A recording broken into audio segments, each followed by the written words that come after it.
গাজীপুরের টুঙ্গীর তুরাগ নদীর তীরে শুক্রবার আমবায়নের মধ্য দিয়ে ৫৮তম বিশ্ব ইজতেমার প্রথম পর্ব শুরু হয়েছে। বিশ্বের অন্যতম বৃহৎ মুসলিম সমাবেশ হিসেবে পরিচিত এ ইজতেমা লাখো মুসল্লির সমাগমও ঘটে।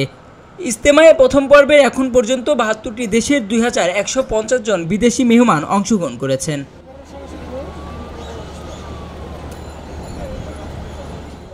দেশের বৃহত্তম জুম্মার নামাজে অংশ নিতে ভোর থেকেই তুরাগ নদীর তীরে ইজতেমামুখী মুসল্লিদের ঢল নামে।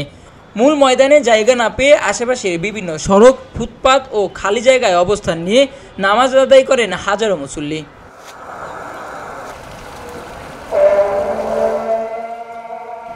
জুম্মার নামাজের জামাতে ইমামতি করেন মৌলানা জুবায়ের। নামাজ শেষে দেশ ও জাতির মঙ্গল কামনায় দোয়া করেন লাখো মুসল্লি।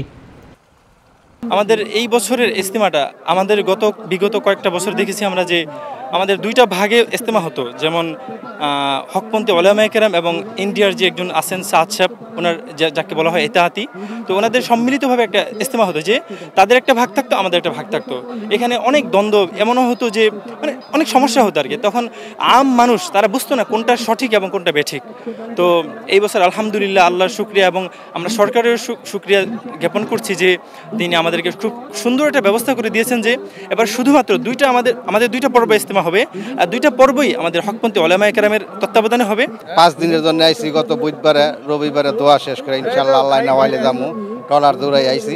ইনশাল্লাহ ভালো লাগতেছে, খাওয়া পিনতে থাকা, নামাজ এবং থাকার জায়গা সব কিছু ইনশাল্লাহ খুব আনন্দের সাথে কাটাইতেছি। 5 ওয়াক্ত নামাজ পড়তেছি এবং জিকির আজকার করতেছি, বয়ান হয় শুনতেছি, কোনো সমস্যা নাই, কোনো সমস্যা হয় নাই। আবার ওই বয়ান আল্লাহ দিলে খুব ভালোর দিকে আছি। আমার মামার সাথে এসেছি আর এখানে এসে অনেক ভালো লাগছে। যতটুকু শুনেছিলাম যে ইজতেমা হবেই না, এখন এটা কবুল হয়েছে। আসলে আল্লাহ চাইলে সব সম্ভব, এটা কবুল হয়েছে, অনেক অনেক খুশি। যেখানে প্রচুর ভিড়, কিন্তু আমরা কাঁধে কাঁধ মিলিয়ে আসা যাওয়া করাতে অনেক বিপদ আপদ থেকে বেঁচে গেছি। তো দোয়া করি 2025 ইজতেমা খুব শান্তিপূর্ণ এবং সফল হোক, এই দোয়াই কামনা করছি সবাইকে।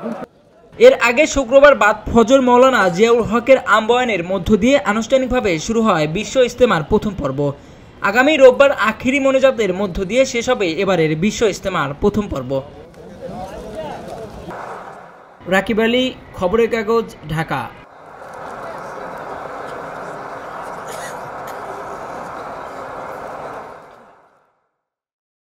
মুক্ত চিন্তার স্বাধীন দৈনিক খবরের কাগজ। এখন খবর হবে নিখাত, নির্ভীক, নিরপেক্ষ।